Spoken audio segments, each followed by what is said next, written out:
அஸ்ட்ரோசைன் channel வாயிலாக உலகெங்கும் வாழ்ந்து கொண்டிருக்கின்ற சகோதர சகோதரிகளுக்கு அன்பார்ந்த வணக்கங்கள் மற்றும் வாழ்த்துக்கள். இன்றைய பதிவு கடகராசி அன்பர்களுக்குண்டான ஆடி மாதத்துக்குரிய பலன்கள். இந்த ஆடி மாதத்தில் உங்களுடைய ராசி அதிபதி என்று சொல்லக்கூடிய சந்திரன் பார்த்தீங்கன்னா முதல் தேதியே பார்த்தீங்கன்னா 5ஆம் இடம் என்கின்ற பூர்வ புண்ணியஸ்தானம் பஞ்சமஸ்தானத்தில் அமர்ந்து கொண்டு குருவினுடைய பார்வை பெற்றிருப்பது கூடுதல் பலம்.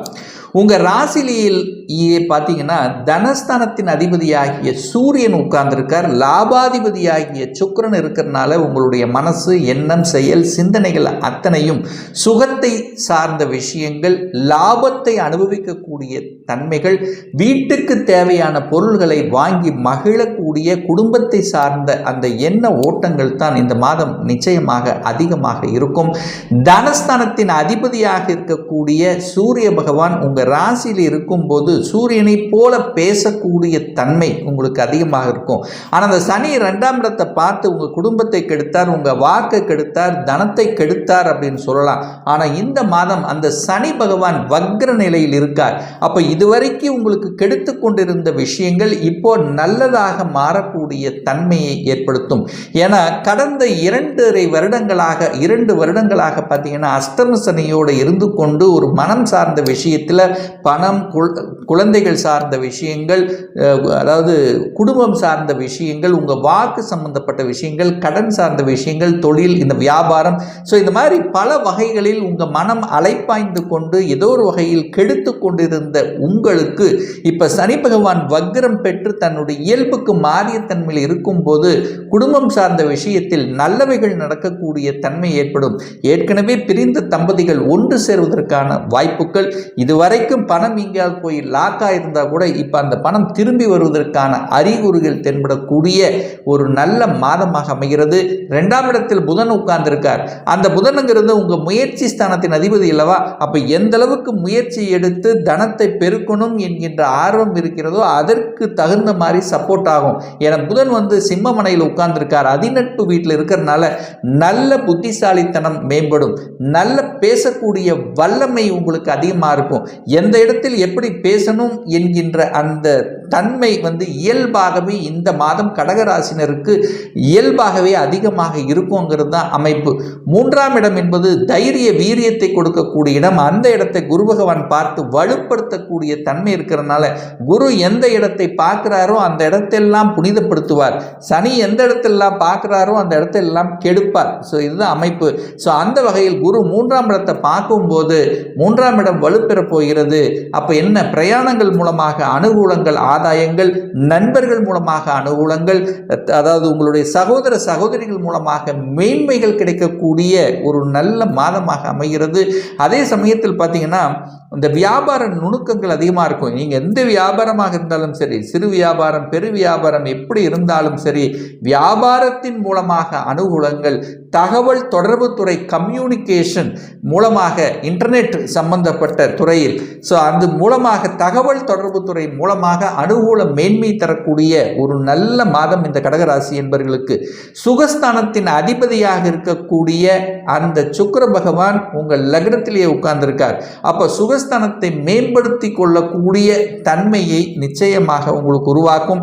செவ்வாயும் பார்த்தீங்கன்னா 11ஆம் இடமான லாபஸ்தானத்தில் அமர்ந்திருக்கின்ற காரணத்தாலும் சுக்கிரன் உங்கள் ராசியிலேயே இருக்கிறதுனால நிச்சயமாக வீடு, வண்டி, வாகனம் சார்ந்த விஷயத்தில் அனுகூலங்களை தரக்கூடிய ஒரு மாதம். என கடந்த 2 வருடங்களாக ஏதாவது ஒரு ரூபத்தில் சுகத்தை கெடுத்து கொண்டிருந்தது. சுகம் நன்றாக இல்லை, தாய் நன்றாக இல்லை, தாய் வர்க்கம் சார்ந்த விஷயத்தில் பிரச்சனைகள், கல்வி சார்ந்த விஷயத்தில் நெருக்கடிகள், தான் நினைச்ச மாதிரி ஒரு படிக்க முடியல, ஸோ இந்த மாதிரியான ஒரு அழுத்தம், ப்ரெஷரோடு இருக்கக்கூடிய இந்த கடகராசி என்பர்கள் இந்த ஆடி மாதத்திலிருந்து அத்தனையும் விலகப் போகிறது அப்படின்னு சொல்லலாம். ஏன் சொல்லலாம்னா சனி பகவான் இப்போ வக்ரம் பெற்று ஒரு 4 மாதங்கள் இருக்க போகிறார்.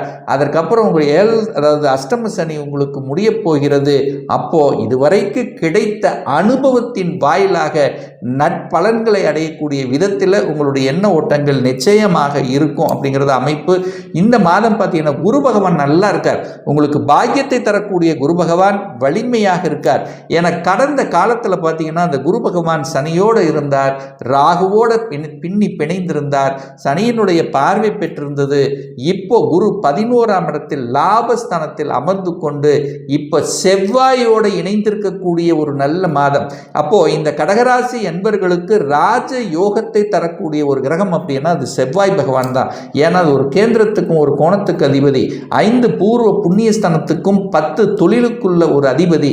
ஸோ அந்த அதிபதி குருவோடு சேர்ந்து வலிமை பெறுகிறார். அப்போ நிலம் சார்ந்த விஷயத்தில் இருந்து வந்த பிரச்சனைகள் அத்தனையும் விலகக்கூடிய தன்மை. கடந்த 2.5 வருடங்களாக சொத்து பிரச்சனை, பாக பிரச்சனை, சகோதர சகோதரிகளுக்குள்ள ஒரு கசப்புணர்வு இருந்தக்கூடிய காலங்கள் அத்தனையும் இந்த ஆடி மாதத்திலிருந்து உங்களுக்கு விலகப் போகிறது.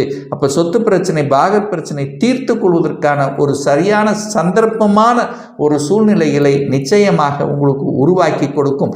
அதுவும் பார்த்தீங்கன்னா இந்த மாதம் இந்த கடகராசி என்பவர்களுக்கு பாக்கியத்தை தரக்கூடிய குருவும் தொழிலுக்கு சார்ந்த அந்த செவ்வாயும் இணைந்து 9, 10 கூடியவனான அந்த குருவும் செவ்வாயும் இணைந்து குருமங்கள யோகத்துடன் இருக்கின்ற காரணத்தாலும் தர்ம கர்மாதிபதிகள் இணைவு பெற்று லாபஸ்தானத்தில் இருக்கின்ற காரணத்தாலும் தொழிலில் மேன்மை கொடுக்கக்கூடிய அமைப்பு, தொழில் மூலமாக இருக்கக்கூடிய வருமானத்தை சில தர்ம காரியங்களில் ஈடுபடுத்தக்கூடிய வாய்ப்புகளையும் சந்தர்ப்பங்கள், அதன் மூலமாக சமுதாயத்தில் ஒரு புகழையும் அந்தஸ்தையும் கிடைக்கக்கூடிய தன்மைகளை உருவாக்கும். ஸோ கடந்த காலத்தில் ஒரு வேலையில் அழுத்தம் இருந்தது, ப்ரெஷர் இருந்தது. ஏன்னா 10ஆம் அதிபதியாக இருக்கக்கூடிய செவ்வாயும் அந்த சனியோடு இருந்தார், ராகுவோடு இருந்தார். சனியின் பார்வை இப்படி அழுத்தம் ப்ரெஷரோடு இருந்து கொண்டிருந்த எந்த வேலை எது செஞ்சாலும் நமக்கு கெடுதல் தான் நடந்துட்டு இருக்கு. நல்ல வேலை செட்டில் ஆகலை, வேலையிலும் இடைஞ்சல் இருந்தது, மேலதிகாரிகளுடன் தொந்தரவு இருந்தது, சரியான ரெகக்னைசேஷன் கொடுக்கல, எனக்கு வரவேண்டிய ப்ரமோஷன் கிடைக்கல, தடைபட்டு கொண்டிருந்தது. ஸோ இந்த மாதிரி அத்தனை விஷயங்கள், தொழிலில் வேலையில் இருந்து வந்த பிரச்சனைகள் இந்த ஆடி மாதத்திலிருந்து உங்களுக்கு விலக காத்து கொண்டிருக்கிறது என்பதை உறுதியாக நம்ம சொல்லலாம். ஏன்னா சனி வக்ரமாக இருந்து விட்டார்.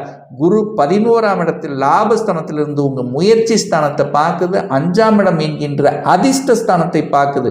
அதிர்ஷ்டமே இல்லையே அப்படிங்கிற தன்மை இருந்து கொண்டிருந்தது அல்லவா? இப்போ அதிர்ஷ்ட வாய்ப்புகள் கிடைக்கக்கூடிய தன்மையை உருவாக்கும். கடன், நோய், எதிர்ப்பு, பகை இதுக்குள்ள சிக்கிட்டு இருந்தீங்க. 6க்குரியவன் இப்போ 6ஆம் கணக்கு 6ல் போய் மறைஞ்சிருக்கார். அப்போ கடனை அடைப்பதற்கான சாத்தியக்கூறுகள் தென்படும். கடனை அடைத்து விடலாம் என்கின்ற தன்னம்பிக்கை வெளிப்படுத்தக்கூடிய தன்மையை உருவாக்கும்.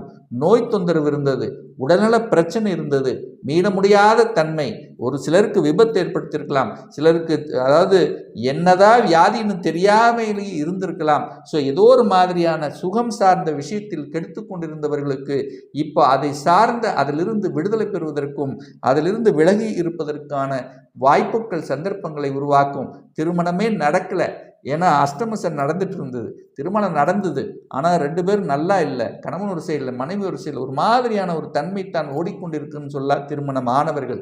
சிலருக்கு பார்த்திங்கன்னா திருமணமே நடக்கலை, எத்தனை வரணும் பார்த்தோம், எது பார்த்தாலும் செட் ஆகலை, ஒன்று செட் ஆகிற மாதிரி இருந்தால் அப்படி நிற்கிது, ரிசல்ட் கொடுக்க மாட்டேங்குது. ஸோ இந்த மாதிரியான தன்மைகள் இருந்து கொண்டிருந்த இந்த கடகராசி என்பர்கள் இந்த ஆடி மாதத்திலிருந்து திருமணத்துக்கான அத்தனை விதமான அஸ்திவாரங்கள் போடக்கூடிய தன்மையை உருவாக்கிறோம். என குரு பகவான் 7ஆம் இடத்தை பார்க்கிறார், 7ஆம் இடம் என்கின்ற திருமணஸ்தானத்தை பார்க்கிறார். 7க்குரியவன் தனக்கு 2ஆம் இடம் என்கின்ற 8ஆம் இடத்தில் இருக்கார். அப்போ திடீரென்று திருமணம் ஃபிக்ஸ் ஆகக்கூடிய தன்மை, திடீர் திருமணம் நடக்கக்கூடிய வாய்ப்புகள் சந்தர்ப்பங்கள் ஒரு சிலருக்கு நிச்சயமாக ஏற்படுத்திவிடும். தூரதேச பிரயாணங்கள் மூலமாக அனுகூலங்கள். என ராகு 9ஆம் இடத்தில் உட்கார்ந்திருக்கார்.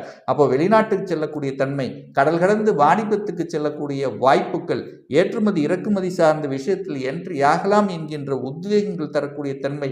ஒரு சிலருக்கு நான் வெளிநாட்டில் போய் வேலை பார்க்கக்கூடிய என்ன ஓட்டங்களை கொடுக்கக்கூடிய ஒரு மாதமாக இந்த கடகராசி என்பவர்களுக்கு நிச்சயமாக உண்டு.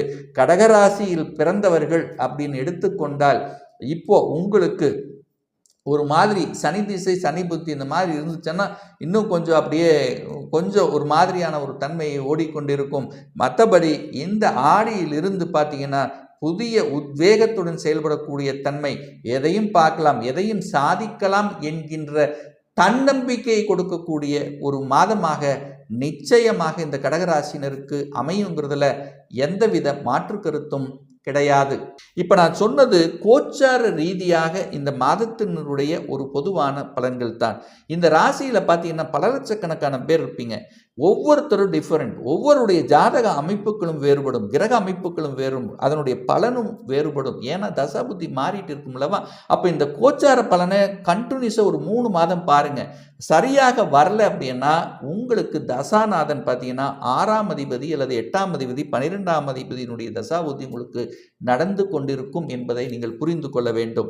ஒரு துல்லிய பலன் வேணும், ஒரு சுய ஜாதகம் பார்க்கணும், ஒரு கன்சல்டேஷன் எடுத்துக்கணும் என்று விருப்பமுடைய அன்பர்கள் டிஸ்பிளே தெரியக்கூடிய நம்பருக்கு வாட்ஸ்அப் மூலியமாகவோ ஃபோன் கால் மூலியமாகவோ தொடர்பு கொண்டு அப்பாயின்மெண்ட் பெற்றுக்கொண்டு கன்சல்டேஷன் எடுத்துக்கலாம். இந்த பதிவு நிச்சயமாக ஏதாவது ஒரு ரூபத்தில் உங்களுக்கு யூஸ்ஃபுல்லாக இருக்குங்கிறதுல எந்தவித மாற்று கருத்தும் கிடையாது. நம்ம சேனலை நீங்கள் ஃபர்ஸ்ட் டைம் பார்ப்பவர்கள் என்றால் மறக்காம சப்ஸ்கிரைப் பண்ணிக்கிங்க. பக்கத்தில் இருக்கின்ற பெல் பட்டன் மற்றும் ஆல் நோட்டிஃபிகேஷனை கிளிக் பண்ணும்போது நான் போடக்கூடிய அடுத்தடுத்த பதிவுகள் உங்களுடைய நோட்டிஃபிகேஷனில் வந்து சேரும். இந்த ராசி நட்சத்திர நேயர்கள் அனைவரும் வாழ்க வளர்க வளமுடன் என்று எனது வாழ்த்தினை தெரிவித்துக் கொண்டு விடைபெறுகிறேன். நன்றி, வணக்கம், வாழ்த்துக்கள்.